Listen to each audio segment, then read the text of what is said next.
Breaking చూస్తున్నాం. తెలంగాణ కాంగ్రెస్ శాసనసభాపక్ష సమావేశం జరగనుంది. ఈ రోజు మధ్యాహ్నం 3 గంటలకు సీఎల్పీ సమావేశం నిర్వహించాలని సీఎం రేవంత్ రెడ్డి నిర్ణయించారు.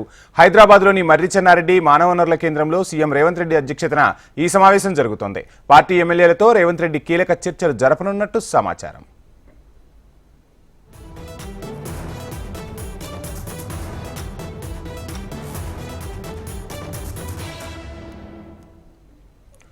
రాష్ట్ర రాజకీయ పరిస్థితులు, ప్రభుత్వ నిర్ణయాలు, పాలనా వ్యూహాలపై ఈ భేటీలో చర్చించే అవకాశం ఉంది. సున్నితమైన అంశాలను ప్రజల్లోకి తీసుకెళ్లే విషయంలో సభ్యులు పలు జాగ్రత్తలు తీసుకోవాల్సిన అంశాలపై ప్రధానంగా చర్చించనున్నారు నేతలు.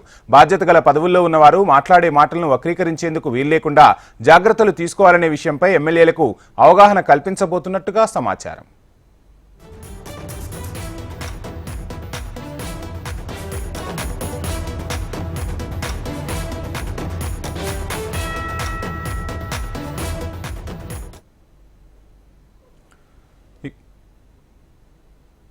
ఇక ఈ సమావేశంలో స్థానిక సంస్థల ఎన్నికలు, బీసీ కులగణన, ఎస్సీ వర్గీకరణ వంటి ప్రధాన అంశాలపై దిశానిర్దేశం చేయనున్నారు. రాష్ట్రంలోని బీసీ వర్గీకరణపై ప్రభుత్వం తీసుకోబోయే నిర్ణయాలపై ఎమ్మెల్యేలకు సమాచారం అందించనున్నారు. అలాగే ఎస్సీ వర్గీకరణ అంశంపై తీసుకోవాల్సిన చర్యలను కూడా ఈ సమావేశంలో చర్చించనున్నారు.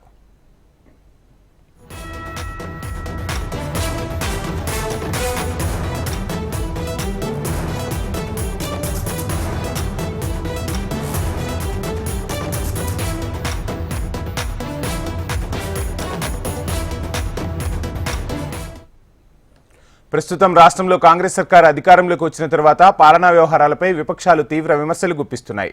ముఖ్యంగా బీజేపీ, బీఆర్ఎస్ ప్రభుత్వ విధానాలను తప్పుపడుతూ పాలనలో పారదర్శకత అవసరమని నిరసన వ్యక్తం చేస్తున్నాయి. ఈ నేపథ్యంలో రేవంత్ రెడ్డి తమ ప్రభుత్వాన్ని ఎలా సమర్థించుకోవాలనే దిశగా ఎమ్మెల్యేలకు మార్గనిర్దేశం చేయనున్నట్లు సమాచారం. స్థానిక సంస్థల ఎన్నికల వ్యూహంపై ఈ సమావేశంలో ప్రధానంగా చర్చించనున్నారు.